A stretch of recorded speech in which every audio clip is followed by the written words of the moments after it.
നമസ്കാരം. തമിഴ്നാട് രാഷ്ട്രീയത്തെ ആകെ അങ്ങ് പിടിച്ചു കുലുക്കിക്കൊണ്ട് ദളപതി വിജയ് മിന്നുന്ന വിജയം കൈവരിച്ചിരിക്കുകയാണ്. ഇനി ഉടൻ തന്നെ തമിഴ്നാടിന്റെ അടുത്ത മുഖ്യമന്ത്രിയാവാനുള്ള സാധ്യത വളരെ അധികമാണ് വിജയ്ക്ക്. തെരഞ്ഞെടുപ്പിലെ വിജയം മാത്രമല്ല തമിഴ്നാടിനെ ആകെ പിടിച്ചു കുലുക്കിയത്, ദളപതി വിജയുടെ മൊത്തത്തിലുള്ള ആസ്തി കേട്ടപ്പോൾ തന്നെ ആളുകൾ മൊത്തത്തിൽ ഒന്ന് ഞെട്ടിയിരിക്കുകയാണ്. 624 കോടി രൂപയുടെ വലിയ ഒരു മാസീവ് ആയിട്ടുള്ള വെൽത്ത് ആണ് വിജയ്ക്ക് ഇപ്പോൾ ഉള്ളത്. ഇത് വെറും പണം മാത്രമല്ല, ഇത് വലിയൊരു സാമ്രാജ്യം തന്നെയാണ്.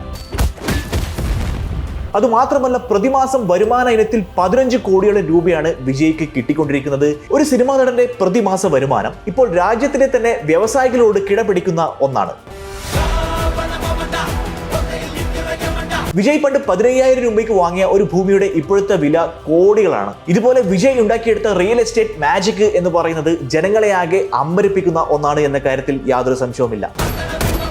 ഒരു ഭാഗത്ത് 6 കോടിയോളം രൂപയുടെ ലക്ഷറി കാരവാൻ, മറ്റൊരു ഭാഗത്ത് TVS മോപ്പഡ്. വിജയുടെ ഗാരേജിലെ ഈ ഒരു അസാധാരണമായ കളക്ഷന്റെ രഹസ്യം എന്താണ്? വിജയുടെ വരുമാനം എന്ന് പറയുന്നത് സിനിമയിൽ നിന്നുള്ള റെമ്യൂണറേഷൻ മാത്രമല്ല, 75 കോടിയോളം രൂപയുടെ ബിസിനസ് ഉടമയാണ് വിജയ്. ഒരു ആക്ടർ എങ്ങനെയാണ് ഒരു ബാങ്കറായിട്ട് മാറിയത്? രാഷ്ട്രീയത്തിലുള്ള പല ആളുകളും അവരുടെ സ്വത്ത് ഫ്ലാറ്റ് ആയിട്ടും പ്രോപ്പർട്ടി ആയിട്ടും മറ്റ് പല ഇനങ്ങളിലും സൂക്ഷിക്കുന്ന സമയത്ത് 213 കോടിയുടെ ലിക്വിഡ് ക്യാഷ് ആണ്. ക്യാഷ് ആയിട്ട് 213ഓളം കോടി രൂപയാണ് വിജയ് സൂക്ഷിച്ചിരിക്കുന്നത്.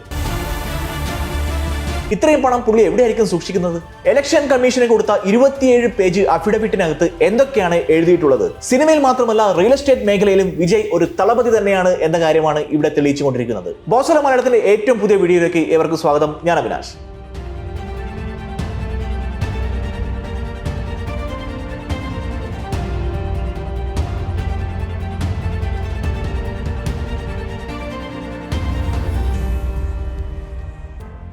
കഴിഞ്ഞ ഏതാനും മാസങ്ങൾ വരെ വിജയ് വെറും ഒരു സിനിമാ നടൻ മാത്രമായിരുന്നു എല്ലാ ആളുകൾക്കും. നമ്മൾ എന്താണ് ഇദ്ദേഹം ചെയ്യാൻ പോകുന്നത് എന്ന കാര്യം പലപ്പോഴും ആളുകൾ ആകാംക്ഷയോടെ ഉറ്റുനോക്കിക്കൊണ്ടിരിക്കുകയായിരുന്നു. പക്ഷെ അദ്ദേഹം രാഷ്ട്രീയത്തിലേക്ക് ഇറങ്ങിയ സമയത്ത് പോലും മൂക്കുത്ത് വിരവെച്ച ഒരുപാട് ആളുകളുണ്ട്. എന്താണ് ഇദ്ദേഹം കാണിക്കുന്നത്? കമലഹാസനൊക്കെ വന്നിട്ട് രാഷ്ട്രീയം വന്ന് ട്രൈ ചെയ്ത് കൈപൊള്ളി പോയതല്ലേ, പക്ഷെ ഇദ്ദേഹം വന്നിട്ട് എന്താണ് ചെയ്യാൻ പോകുന്നത്?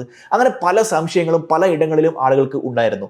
ഒരുപക്ഷെ തമിഴ്നാട്ടിൽ ഇപ്പോൾ ലീഡിംഗ് ആയിട്ടുള്ള DMK, ADMK അത്തരത്തിലുള്ള ഓൾറെഡി എക്സിസ്റ്റിംഗ് ആയിട്ടുള്ള പാർട്ടിയിലുള്ള ആളുകൾ പോലും ഒരുപക്ഷെ അദ്ദേഹത്തെ പുച്ഛത്തോടെയാണ് നോക്കിക്കണ്ടത്. പക്ഷേ ഈ ഒരു തെരഞ്ഞെടുപ്പ് ഫലം, 2026 നിയമസഭാ തെരഞ്ഞെടുപ്പ് ഫലം മെയ് 4 വന്നതിന് ശേഷം വിജയ് എന്ന് പറയുന്നത് കേവലം ഒരു സിനിമാ നടൻ മാത്രമല്ല, അദ്ദേഹം എത്രത്തോളം ജനങ്ങളിലേക്ക് ഇറങ്ങി ചെന്നിട്ടുണ്ട് എന്നതിന്റെ വ്യക്തമായിട്ടുള്ള തെളിവ് ബാലറ്റ് പെട്ടിയിലൂടെ അദ്ദേഹം കാണിച്ചു കൊടുത്തിരിക്കുകയാണ് തമിഴ്നാടിന്. ഇനി സ്വാഭാവികമായിട്ടും അടുത്ത തമിഴ്നാട് മുഖ്യമന്ത്രിയാവാനുള്ള 99% ചാൻസും ഇപ്പോൾ വിജയ്ക്കാണുള്ളത്. ഇന്ന് നമ്മൾ സംസാരിക്കാൻ പോകുന്നത് അദ്ദേഹത്തിന്റെ സിനിമാ കരിയറിനെ കുറിച്ചിട്ടോ അല്ലെങ്കിൽ അദ്ദേഹം തമിഴ്നാട്ടിൽ ഉണ്ടാക്കിയെടുത്ത രാഷ്ട്രീയ ബലത്തെ കുറിച്ചോ ഒന്നുമല്ല. അദ്ദേഹം ഉണ്ടാക്കിയെടുത്ത ഒരു വലിയ സാമ്പത്തിക സാമ്രാജ്യമുണ്ട്. ആ ഒരു വലിയ ഫിനാൻഷ്യൽ എംപയറിനെ കുറിച്ചിട്ടാണ്, അതിന്റെ ഉള്ളറുകളിലേക്കാണ് നാം ഇന്ന് കടന്നു പോകുന്നത്. ഇലക്ഷൻ അഫിഡവിറ്റ് പ്രകാരം 624 കോടി രൂപയുടെ സ്വത്താണ് വിജയ്ക്ക് ഇപ്പോൾ ഉള്ളത്. ലിക്വിഡ് ക്യാഷ് ആയിട്ടും ലക്ഷറി കാറുകളായിട്ടും അതുപോലെ തന്നെ പലതരത്തിലുള്ള വാല്യൂ അടങ്ങിയിരിക്കുന്ന റിയൽ എസ്റ്റേറ്റ് പ്രോപ്പർട്ടി ആയിട്ടും സ്വർണത്തിന്റെ രൂപത്തിലും മാത്രമല്ല കോടിക്കണക്കിന് രൂപയുടെ ലോൺ കൊടുത്ത ഒരു ലോൺ ദാതാവായിട്ടും ഇത്തരത്തിൽ ധാരാളം സാമ്പത്തിക ഇടപാടുകൾ നടത്തുന്ന അല്ലെങ്കിൽ ധാരാളം ഫിനാൻഷ്യൽ അക്യുമുലേഷൻ ഉള്ള ഒരു നടനാണ് അല്ലെങ്കിൽ ഒരു പൊളിറ്റീഷ്യനാണ് വിജയ് എന്ന് പറയുന്നത്. ഈ ഒരു ഡീറ്റെയിൽസ് എല്ലാം, ഈ സാമ്പത്തിക ഡീറ്റെയിൽസ് എല്ലാം ഇപ്പോൾ ഇലക്ഷന്റെ ഭാഗമായിട്ട് ഇലക്ഷൻ കമ്മീഷന് കൊടുക്കേണ്ട അഫിഡവിറ്റിന്റെ ഭാഗമായിട്ട് ഇപ്പോൾ ജനങ്ങൾക്ക് അറിയാൻ സാധിച്ചിരിക്കുകയാണ്. നമുക്കത് ഓരോന്നായിട്ടൊന്ന് ബ്രേക്ക് ഡൗൺ ചെയ്ത് പരിശോധിക്കാം. തമിഴക വെട്രി കഴകം അല്ലെങ്കിൽ TVK എന്ന് പറയുന്ന ഒരു പാർട്ടി ആരംഭിച്ചതിന് ശേഷം അതിന്റെ ആദ്യത്തെ തെരഞ്ഞെടുപ്പിൽ തന്നെ വലിയൊരു വിജയമാണ് ആ ഒരു പാർട്ടിക്കും ആ ഒരു പാർട്ടിയുടെ നേതാവിനും ലഭിച്ചിരിക്കുന്നത്. രാഷ്ട്രീയത്തിലേക്ക് ഇറങ്ങുമ്പോൾ സ്വാഭാവികമായിട്ടും വേണ്ടത് എന്താണ്? ട്രാൻസ്പെറൻസിയാണ്, സുതാര്യതയാണ്, അല്ലെ? ഒരു രാഷ്ട്രീയക്കാരനെ നല്ലൊരു രാഷ്ട്രീയക്കാരനാക്കുന്നത് സുതാര്യതയാണ്. സ്വാഭാവികമായിട്ടും ഇലക്ഷൻ കമ്മീഷന് നമ്മൾ അഫിഡവിറ്റ് കൊടുക്കുന്ന സമയത്ത് നമുക്കുള്ള എല്ലാ ഡീറ്റെയിൽസും, അതായത് നമുക്ക് എത്രത്തോളം സ്വത്തുണ്ട് ആ ലിസ്റ്റ് എല്ലാം നമ്മൾ കൊടുക്കേണ്ട ആവശ്യമുണ്ട്.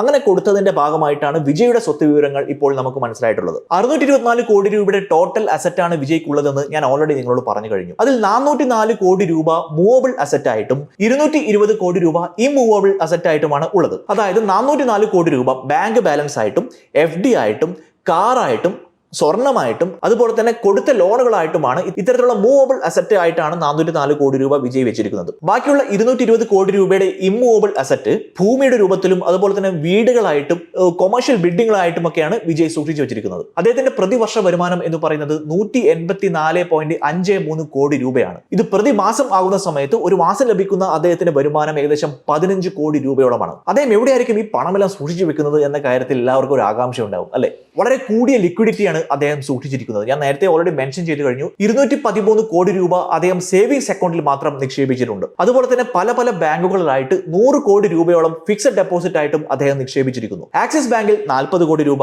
ഇന്ത്യൻ ഓവർസീസ് ബാങ്കിൽ 25 കോടി രൂപ, അതുപോലെ തന്നെ HDFC ബാങ്കിൽ 20 കോടി രൂപ, സ്റ്റേറ്റ് ബാങ്ക് ഓഫ് ഇന്ത്യ SBIയിൽ 15 കോടി രൂപ, ഇങ്ങനെ 100 കോടി രൂപയോളം അദ്ദേഹം FD ആയിട്ട് വിവിധ ബാങ്കുകളിലായിട്ട് നിക്ഷേപിച്ചിരിക്കുന്നു. ഇതിന് മറ്റൊരു രസകരമായ വസ്തുത എന്ന് പറഞ്ഞാൽ സ്റ്റോക്ക് മാർക്കറ്റിൽ അദ്ദേഹം നിക്ഷേപിച്ചിരിക്കുന്നത് കേവലം 19,37,000 രൂപ മാത്രമാണ്. ഇതിന്റെ അർത്ഥം എന്താണെന്ന് വെച്ചാൽ റിസ്ക് എടുക്കുന്നതിൽ അപ്പുറത്തേക്ക് സേഫ്റ്റിക്കാണ് അദ്ദേഹം പ്രാധാന്യം കൊടുക്കുന്നത് എന്ന് തന്നെയാണ്. അദ്ദേഹം റിയൽ എസ്റ്റേറ്റിലുള്ള ഒരു വലിയ പ്ലെയർ ആണ് എന്ന് ഞാൻ ഓൾറെഡി പറഞ്ഞു കഴിഞ്ഞു. ഒരു റിയൽ എസ്റ്റേറ്റ് എംപയർ തന്നെയാണ് വിജയ്. 220 കോടി രൂപയുടെ ടോട്ടൽ റിയൽ എസ്റ്റേറ്റ് വാല്യൂ ആണ് വിജയ്ക്കുള്ളത്. ഇതിൽ 115 കോടി രൂപയുടെ 10 റെസിഡൻഷ്യൽ പ്രോപ്പർട്ടിയാണ് ഉള്ളത്.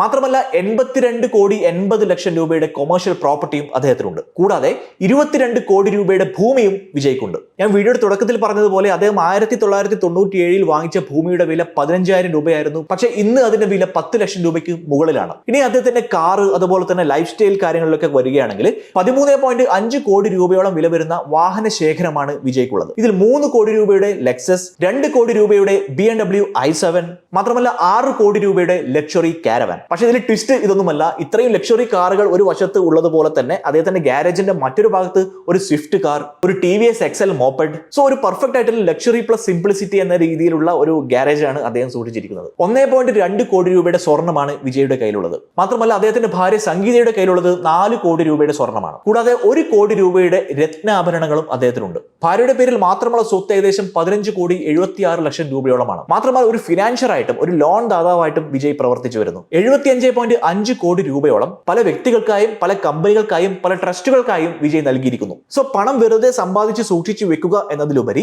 ആ പണം അദ്ദേഹത്തിന് വേണ്ടി പ്രവർത്തിക്കുന്ന രീതിയിൽ അദ്ദേഹം വളരെ വൈസ് ആയിട്ട് ഇൻവെസ്റ്റ് ചെയ്തിരിക്കുന്നു എന്ന് തന്നെ നമുക്ക് നിസ്സംശയം പറയാം. പക്ഷേ ഇത്തരത്തിലുള്ള വലിയൊരു ഫിനാൻഷ്യൽ എംപയർ തന്നെ അദ്ദേഹം കെട്ടിപ്പടുത്ത സമയത്തും അദ്ദേഹം അതുമായി ബന്ധപ്പെട്ട ഒരുപാട് വെല്ലുവിളികൾ, ചാലഞ്ചസ് നേരിട്ടിരുന്നു. ചെറിയ 1-2 ഉദാഹരണം പറയുകയാണെങ്കിൽ അദ്ദേഹത്തിന്റെ പുലി എന്ന് പറയുന്ന സിനിമ റിലീസായ സമയത്ത് ഒരുപാട് ടാക്സ് പരമായിട്ടുള്ള ആരോപണങ്ങൾ അല്ലെങ്കിൽ ഒരുപാട് പ്രശ്നങ്ങൾ അദ്ദേഹത്തിന് നേരിടേണ്ട ഒരു സാഹചര്യം ഉണ്ടായിരുന്നു. ഇതിന്റെ ഫലമായിട്ട് 1.5 കോടി രൂപയോളം പിഴയാണ് അദ്ദേഹം ഒടുക്കിയത്. ഇതിൽ ചില കേസുകൾ ഇപ്പോഴും അപ്പീലിന് കീഴെയാണ് നിൽക്കുന്നത്. സോ ഞാൻ ഈ ഒരു കാര്യം, അതായത് വിജയുടെ മൊത്തത്തിലുള്ള ഒരു സാമ്പത്തിക അവസ്ഥയെക്കുറിച്ച് ഇന്നൊരു വീഡിയോ ആയിട്ട് ഞാൻ ചെയ്യാനുള്ള പ്രധാന കാരണം എന്ന് പറയുന്നത് നമ്മൾ ഇതിൽ നിന്ന് പഠിക്കേണ്ട ചില കാര്യങ്ങളുണ്ട്. അദ്ദേഹത്തിന്റെ സക്സസ് എന്ന് പറയുന്നത് വെറും ഭാഗ്യം മാത്രമല്ല, അത് കൃത്യമായിട്ടുള്ള ഒരു സ്ട്രാറ്റജിയാണ്. ലോങ് ടേം ഗ്രോത്തിനായിട്ട് അദ്ദേഹം റിയൽ എസ്റ്റേറ്റിൽ ഇൻവെസ്റ്റ് ചെയ്തു. അതുപോലെ തന്നെ പെട്ടെന്നുള്ള ആവശ്യങ്ങൾക്കായിട്ട് എമർജൻസി പോലെയുള്ള കാര്യങ്ങൾക്ക് അദ്ദേഹം ലിക്വിഡ് മണിയും സൂക്ഷിച്ചു വെച്ചു. മാത്രമല്ല സേഫ്റ്റി ഇൻവെസ്റ്റ്മെന്റ് ആയിട്ട് വിവിധ ബാങ്കുകളിൽ ഫിക്സഡ് ഡെപ്പോസിറ്റുകളും അദ്ദേഹത്തിനുണ്ട്. കൂടാതെ ലക്ഷറി സ്പെൻഡിങ് കൃത്യമായിട്ടുള്ള ഡിസിപ്ലിനോട് കൂടി അദ്ദേഹം ബാലൻസ് ചെയ്തിരിക്കുന്നു. സിനിമാ അഭിനയം, വാടക, മറ്റു പലതരത്തിലുള്ള അസറ്റുകൾ, ലോൺ ദാതാവായിട്ടുള്ള പ്രവർത്തനം, ഇത്തരത്തിലുള്ള പല കാര്യങ്ങൾ അദ്ദേഹത്തെ വലിയൊരു സാമ്പത്തിക